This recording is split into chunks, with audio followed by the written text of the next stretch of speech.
नमस्कार मित्रों, मेरे चैनल ओजोन 2 में आपका बहुत बहुत स्वागत है। आज हम बात करेंगे वात, पित्त, कफ के दोषों के बारे में। चलिए शुरू करते हैं। जानिए क्या है वात, पित्त, कफ और इनका हमारे स्वास्थ्य से संबंध। जब भी आप बीमार पड़ते हैं तो कुछ दवाइयाँ खाकर जल्दी से राहत पा लेते हैं, लेकिन कुछ दिनों बाद आप फिर उसी बीमारी से पीड़ित हो जाते हैं। असल में कई ऐसे रोग होते हैं जिन्हें अगर जड़ से खत्म ना किया जाए तो वे बार बार आपको परेशान करते हैं। आज की हमारी चिकित्सा प्रणाली रोग को जड़ से खत्म करने की बजाय उसके लक्षणों से तुरंत आराम दिलाने में ज्यादा कारगर है। यही वजह है कि अब लोगों का रुझान आयुर्वेद की तरफ ज्यादा बढ़ रहा है। आयुर्वेद की मदद से आप रोग से हमेशा के लिए छुटकारा पा सकते हैं। प्राचीन काल से ही मनुष्य रोगों को दूर करने की कोशिश करता रहा है। उस समय ऋषि मुनियों ने जड़ी बूटी और सही जीवन शैली के आधार पर चिकित्सा प्रणाली विकसित की, जिसे आयुर्वेद का नाम दिया गया। आयुर्वेद शब्द का मतलब है आयुष जमा वेद, अर्थात इस शब्द का अर्थ हुआ जीवन का विज्ञान। साधारण शब्दों में कहे तो जीवन को ठीक तरह से जीने का विज्ञान ही आयुर्वेद है। साधारण शब्दों में कहे तो जीवन को ठीक तरह से जीने का विज्ञान ही आयुर्वेद है। आयुर्वेद की मूल रचना संस्कृत में होने के कारण लोगों को आयुर्वेद के मूल नियमों को समझने में काफी मुश्किलें आती हैं।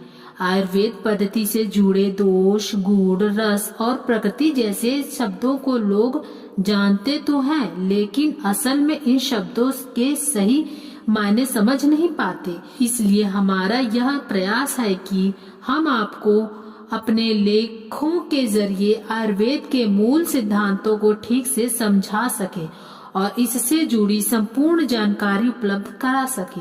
आयुर्वेदिक पद्धति में इलाज के दौरान चिकित्सक सिर्फ रोग के लक्षणों को ही नहीं देखता, बल्कि आपके मन, प्रकृति दोषों, वात, पित्त, कफ और धातुओं की स्थिति को भी ध्यान में रखता है। यही वजह है कि एक ही रोग से पीड़ित होने के बावजूद भी अलग अलग मरीजों की प्रकृति और दोष के अनुसार उनकी दवाइयां अलग अलग हो सकती हैं। अब बात आती है कि ये दोष मन, प्रकृति और धातु क्या है। आइए सबसे पहले दोष क्या है इसको समझते हैं। त्रिदोष सिद्धांत क्या है।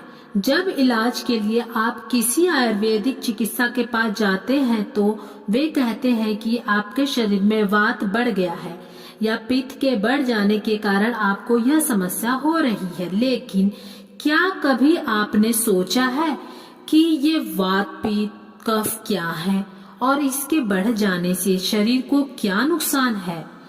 हमारा शरीर 5 तत्वों जल, पृथ्वी, आकाश, अग्नि और वायु से मिलकर बना है। आयुर्वेद के अनुसार शरीर का स्वास्थ्य इन 3 चीजों पर सबसे ज्यादा निर्भर करता है। वात, पित्त और कफ ये तीनों अगर शरीर में संतुलित अवस्था में है तो आप स्वस्थ हैं। अगर इनमें से किसी का भी संतुलन बिगड़ता है तो रोग उत्पन्न होने लगते हैं। इसी वजह से इन्हें दोष कहा गया है। इन दोषों की संख्या 3 होने के कारण ही इन्हें त्रिदोष कहा गया है। प्रत्येक दोष में ऊपर बताए गए 5 तत्वों में से 2 तत्व होते हैं और उन्हीं तत्वों के स्वभाव के आधार पर इन दोषों के लक्षण निर्धारित होते हैं। जैसे कि वात दोष आकाश और वायु इन दोनों तत्वों से मिलकर बना है। इन दोनों तत्वों के स्वभाव में ही गतिशीलता है, तो वात के लक्षण भी गति से जुड़े हैं। इन दोषों के असंतुलित होने के 2 मुख्य कारण है। पहला, इन दोषों में बढ़ोतरी और दूसरा इनमें कमी। वैसे देखा जाए तो किसी दोष में बढ़ोतरी होने से ही रोग होते हैं, क्योंकि अगर दोष स्वयं ही कमी की अवस्था में है वो रोग उत्पन्न नहीं कर पाएगा। आपकी खराब जीवन शैली और खान पान से इनका प्रभाव बदलता रहता है और यही बीमारी के मुख्य कारण है। ऐसे समझिए कि अगर आप कफ दोष को बढ़ाने वाली चीज ज्यादा खा रहे हैं तो आपको कफ दोष से जुड़े रोगों के होने की संभावना बढ़ जाती है। असल में हमारे शरीर का निर्माण दोष, धातु और मल इन तीनों से मिलकर हुआ है। और इसमें भी दोष को सबसे ज्यादा महत्वपूर्ण माना गया है। जब ये तीनों दोष संतुलित रहते हैं तो शरीर स्वस्थ रहता है। अगर इनमें से किसी एक का भी संतुलन बिगड़ता है तो आप किसी न किसी रोग के शिकार हो सकते हैं। ये तीनों दोष खुद दूषित होकर धातु और मल को भी प्रभावित कर देते हैं और शरीर में रोग उत्पन्न कर देते हैं। इसलिए इन दोषों को संतुलित होना ही स्वास्थ्य होने की पहली निशानी है। पहला है वात दोष। वात दोष वायु और आकाश इन दो तत्वों से मिलकर बना है। वात दोष को सबसे अधिक महत्वपूर्ण माना गया है। इसके अनुसार जो तत्व शरीर में गति या उत्साह उत्पन्न करे वह वात या वायु कहलाता है। शरीर में होने वाली सभी प्रकार की गतियां इसी वात के कारण होती हैं। जैसे कि हमारे शरीर में जो रक्त संचार होता है वो भी वात के कारण ही होता है।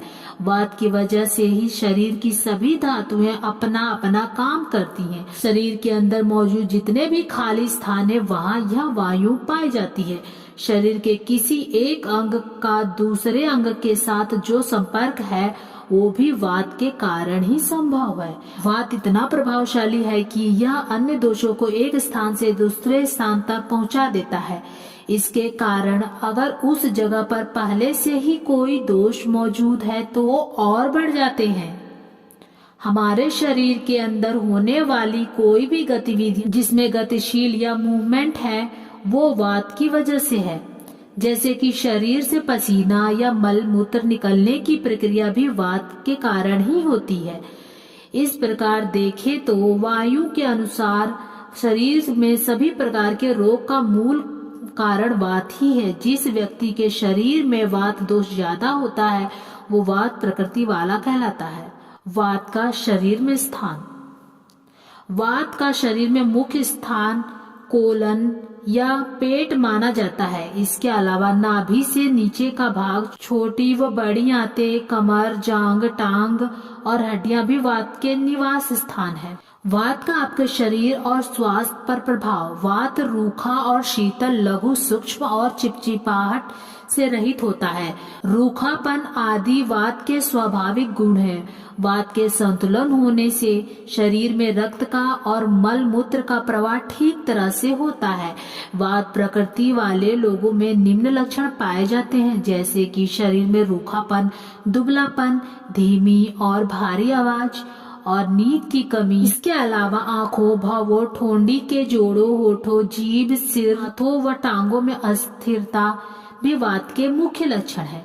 वात प्रकृति वाले लोगों में निर्णय लेने में जल्दबाजी, जल्दी क्रोधित होना व चिढ़ जाना, जल्दी डर जाना, बातों को जल्दी समझकर फिर भूल जाने जैसी आदतें पाई जाती हैं। अब आइए बात करते हैं पित्त दोष के बारे में। पित्त दोष अग्नि और जल इन दो तत्वों से मिलकर बना है। पित्त शब्द संस्कृत के तप शब्द से बना है, जिसका मतलब है कि शरीर में जो तत्व गर्मी उत्पन्न करती है वह पित्त है। यह शरीर में उत्पन्न होने वाले एंजाइम्स और हार्मोन को नियंत्रित करता है। आम भाषा में इसे समझे तो हम जो कुछ भी खाते हैं, पीते हैं या सांस द्वारा जो हवा अंदर लेते हैं उन्हें खून, हड्डी, मज्जा, मल मूत्र आदि में परिवर्तित करने का काम पित्त ही करता है। इसके अलावा जो मानसिक कार्य हैं, जैसे कि बुद्धि, साहस, खुशी आदि का संचालन भी पित्त के माध्यम से ही होता है। पित्त में कमी से मतलब है कि आपकी पाचन अग्नि में कमी।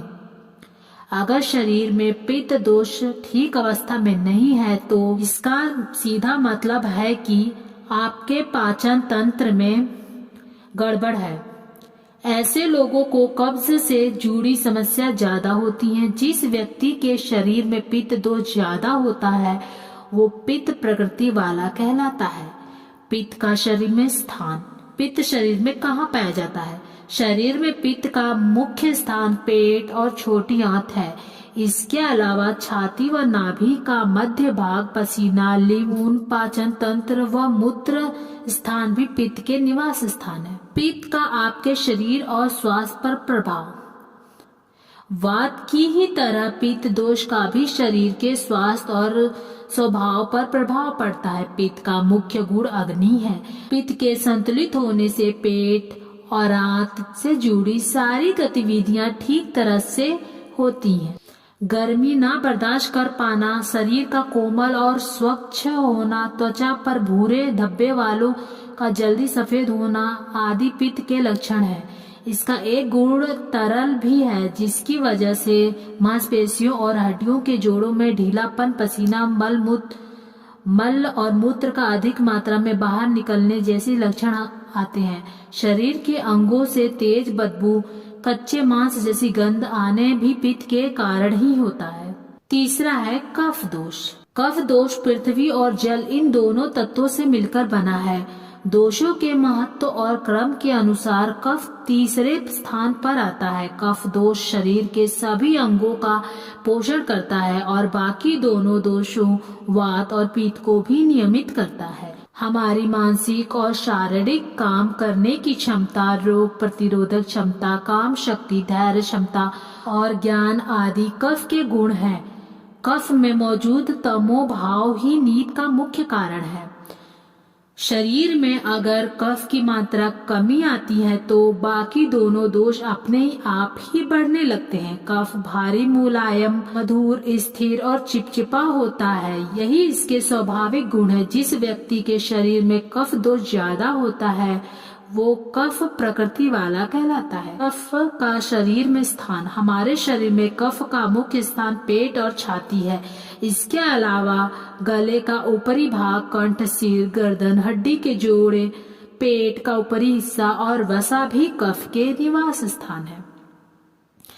कफ का आपके शरीर और स्वास्थ्य पर प्रभाव। कफ प्रकृति वाले लोगों में निम्नलिखित लक्षण पाए जाते हैं, जैसे कि इनकी चाल स्थिर और गंभीर होती है, भूख, प्यास और गर्मी कम लगना, पसीना कम आना, शरीर में वीर्य की अधिकता, जोड़ों में मजबूती और स्थिरता, शरीर में गठीलापन और शारीरिक अंगों में चिकनाहट इसके प्रमुख लक्षण हैं। इसके अलावा कफ प्रकृति वाले लोग सुंदर, खुश मिजाज, गोरे रंग के होते हैं। अब आप तीनों दोषों से भली भांति परिचित हो चुके हैं। आगे हम आपको प्रत्येक दोष और उनके लक्षणों के बारे में विस्तार से बताएंगे। धन्यवाद। वीडियो पसंद आए तो मेरे चैनल ओजोन 2 को सब्सक्राइब करें और बेल आइकन को प्रेस करें। फिर मिलते हैं नेक्स्ट वीडियो में। तब तक के लिए बाय बाय।